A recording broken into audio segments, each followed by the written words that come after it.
So for the Nei Tsang, we want to relax the abdominal muscles. In order to do that, is bend please your knees, putting something underneath your knees so there's less tension from the iliopsoas muscle, which is the hip flexor, for example.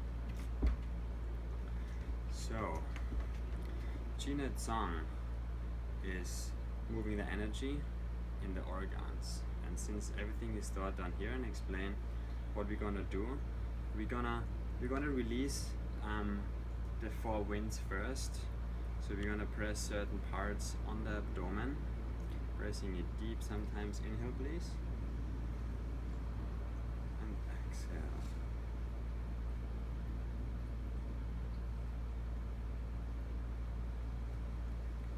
Then inhale. This is to release tension and also winds in the abdomen. Four direction, continuing around it. We also detoxify the skin, because so many toxins are transported through our body and can get out, and sometimes get stuck underneath the skin because there's not enough movement. And for that movement, we activate them and free them, and they can come out easier. And it's the biggest organ in the body. And it's the biggest organ in the body, that's right.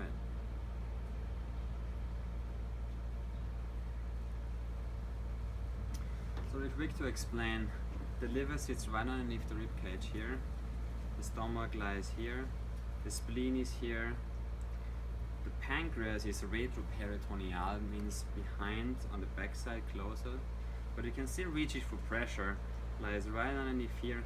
The kidneys lie here, but also on the backside, but you can reach it for certain techniques on here. And when you want to find out where the ovaries are, you're going to bring the hands together like this, bring the hands together, spread the little finger, and this is where the ovaries are. So I can put my finger on it, and if my finger is on it, so I know where the ovaries are located. And also uterus, sometimes you can align the uterus if it's twisted, or if fallopian tubes are twisted. Sometimes when you press down, you can feel there's a little knot, and when you release it, sometimes it untwists. That can help for, especially if you have menstrual problems, cycle problems or something like that. So the first thing we do is we're gonna activate and re-energize if there is not enough energy from the small intestine. Then we go to the big colon. It can take about half an hour to 45 minutes sometimes, depend how the digestive system is of that person. And the techniques are like seeing first what's going on. You can also like test in here if there is some winds or gas inside that indicates there is some digestive issues happening sometimes. And then you just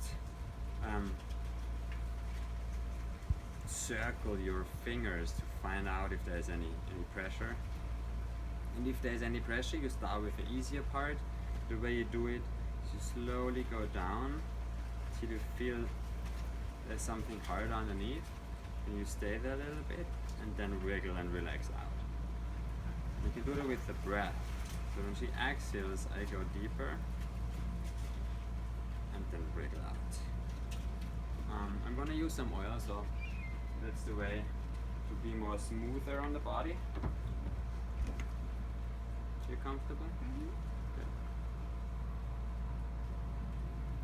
There's not much space here.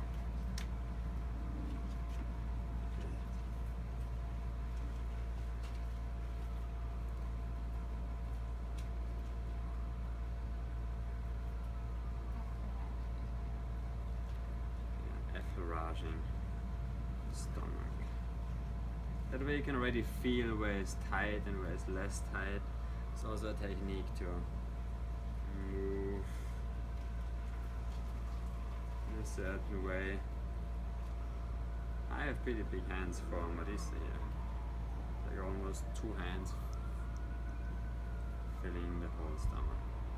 So after that, I'm gonna relax and detox the liver.